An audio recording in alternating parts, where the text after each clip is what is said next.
In March 1874, the Arkansas River swallowed 12 towns in a single week. Homes vanished and entire streets disappeared under 20 feet of water. But when the floodwaters finally receded 2 months later, something emerged that nobody was prepared for. A cemetery. Not just any cemetery, but a graveyard containing skeletons measuring between 8 and 12 feet tall, buried in perfect rows with stone tablets carved in a language nobody could read. The official story claimed that flash flooding merely exposed Native American burial mounds. Case closed. But here is what they do not tell you. The bones were sent to the Smithsonian Institution within 6 months, and soon after, every record of the discovery vanished. The site was sealed. The land was purchased by private investors who immediately filled it with concrete to build warehouses on top, and the 12 witnesses who reported the findings were all dead within 3 years. The town of Van Buren, Arkansas, sits on a bend in the Arkansas River that has flooded exactly 17 times since white settlers arrived in 1818. Because of this, the locals built with flooding in mind, constructing raised foundations, second-story emergency exits, and flood walls made of local limestone. These people knew water and planned for it.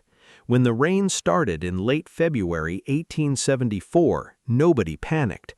But by March 4th, something was different. The rain did not stop or slow down for 11 straight days. Rivers that normally ran 3 feet deep rose to 15 feet. On March 15th, the levee broke in 7 places simultaneously along a 12-mile stretch. The entire northern settlement of Van Buren went underwater in less than 4 hours. Survivors described a wall of brown, churning water carrying trees, livestock, and entire houses.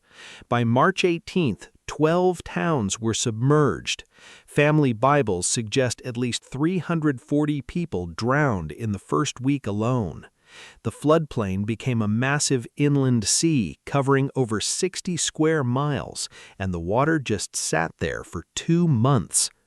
When the water finally started receding in early June, a farmer named Josiah Peyton was surveying what used to be his cotton fields about 3 miles north of Van Buren.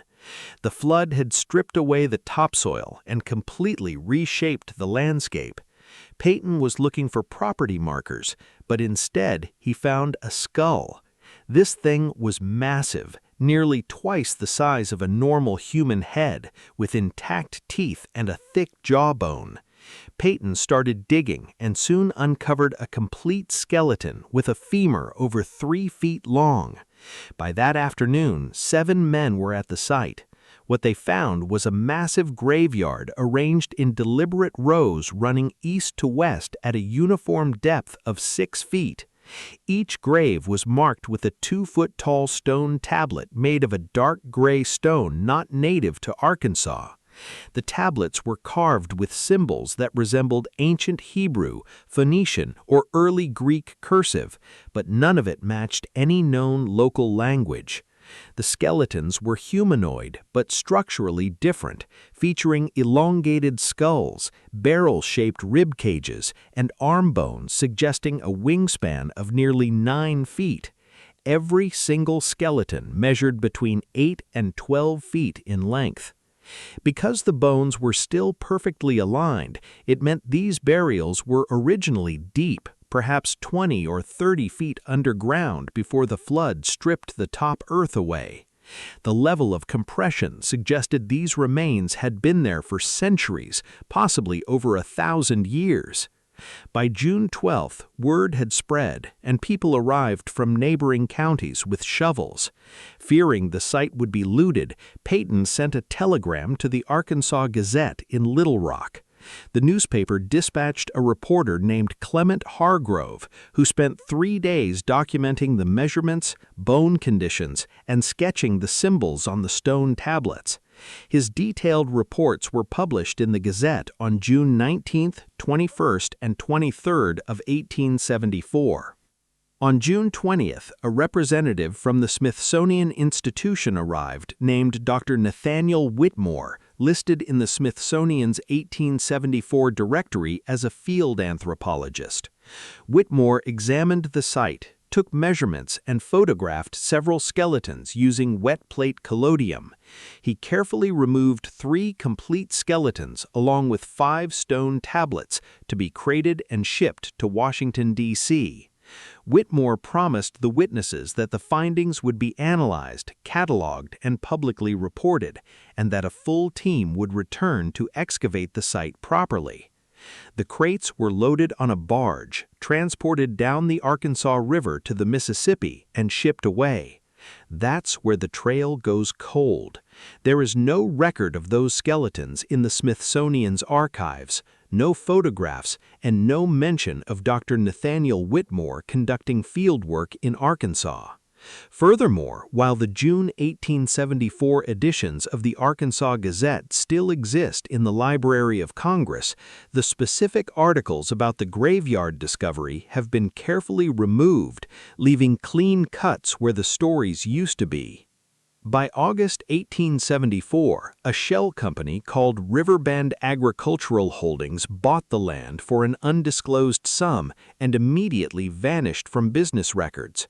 Construction crews arrived, filling the entire area with concrete rather than soil, pouring a foundation slab directly over the graveyard, and building 3 warehouses that still stand today.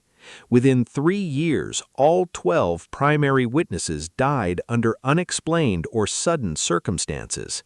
Josiah Peyton died in his sleep in April 1875 from alleged heart failure at age 34. Clement Hargrove drowned in the Arkansas River in October 1875, found floating 3 miles downstream in a full suit with no signs of struggle. 2 excavation crew members died in a barn fire, 3 died from cholera despite no local outbreak, and the remaining 5 died of sudden fevers and infections.